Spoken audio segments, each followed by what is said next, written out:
کہ اللہ نے جب سب کی موت کا وقت مقرر کر رکھا ہے، نہ اس سے پہلے موت آئے گی نہ اس کے بعد،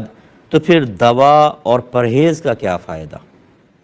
دیکھیں، عقیدہ بالکل ٹھیک ہے، اللہ تبارک و تعالی نے ہر ایک کی موت کا وقت مقرر کر چکا ہے اور کر دیا ہے، مقام تک مقرر ہوتا ہے، نہ ایک سانس آگے بڑھ سکتا ہے نہ ایک سانس پیچھے رہ سکتا ہے۔ نبی کریم صلی اللہ علیہ وسلم ارشاد فرماتے ہیں کہ جب اللہ تعالیٰ کسی کے لیے کسی مقام پر موت مقرر کر دیتا ہے، اب اگر وہ دور بھی ہوتا ہے تو اللہ تعالیٰ اس کے لیے اس مقام تک پہنچنے کے لیے کوئی کام پیدا کر دیتا ہے اور وہ خود چل کر اپنی موت کے مقام پر آتا ہے اور موت کا شکار ہو جاتا ہے۔ یہ بالکل ٹھیک ہے، لیکن اس چیز کو، اس صحیح عقیدے کو ذہن میں رکھ کر یہ نتیجہ نکالنا کہ پھر دوا کا کیا فائدہ، پرہیز کا کیا فائدہ، موت تو آنی ہے،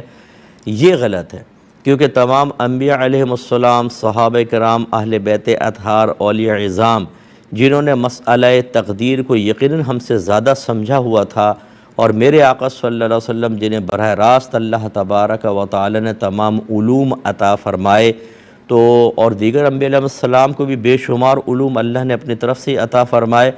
تو انہوں نے ہمیشہ اسباب ظاہریہ کو اختیار کر کے رکھا۔ دیکھیں، سرکار صلی اللہ علیہ وسلم نے علاج خود کیا، اپنا علاج تجویز بھی فرمایا،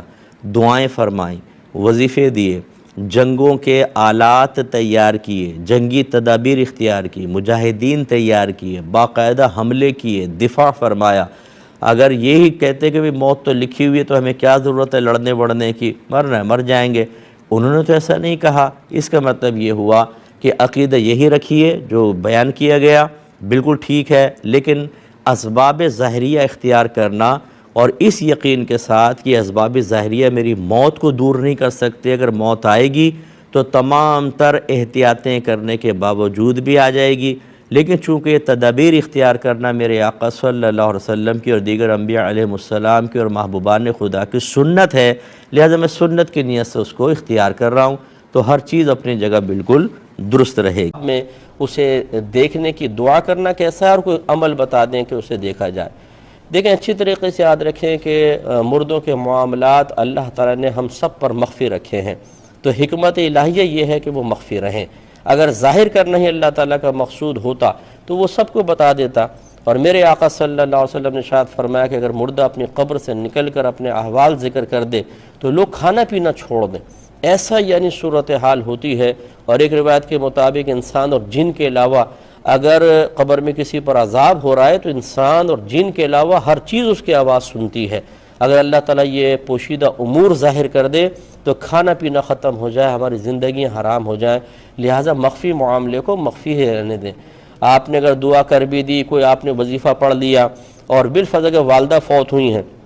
اور آپ نے دیکھا کہ وہ سانپ ان پہ چپٹے ہوئے ہیں، بچھو چپٹے ہوئے ہیں، آنکھ نکال لی گئی ہے، آنتیں باہر آ رہی ہیں اور شدید قسم کا عذاب ہے اور وہ آگ میں جل رہی ہیں، اس کے بعد کیا آپ کو سکون مل جائے گا؟ اور کیا ضروری ہے کہ جب آپ فی الفرض آپ نے اصال ثواب کیا، بہت دعائیں کہ اللہ تعالیٰ یہ تو عذاب ہو رہا ہے، اس کی میری ماں کی بخشش مغفرت فرما دے، عذاب دور فرما دے،